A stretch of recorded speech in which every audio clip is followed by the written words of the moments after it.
In this exercise, we're going to be using the spacer bar that you created back on the using mirror exercise, and we're going to be adding some screws to that.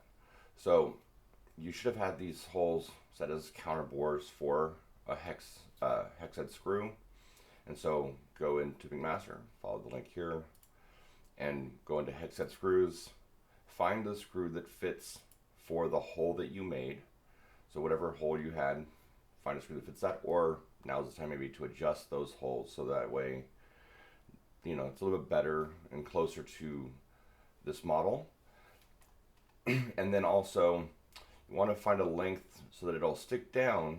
So I want the length that kind of sticks up from the surface here or down here to be about the same distance as the thickness of the part here.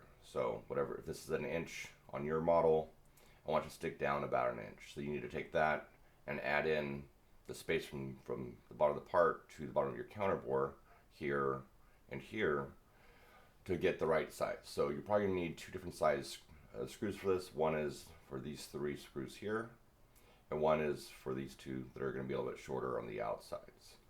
So find those, bring them into Fusion, and add your joints to put them together. Don't forget to edit the properties of those components to include a part name, a part number, and a description, so that way we know what it is when it gets to the drawing. All right, bye.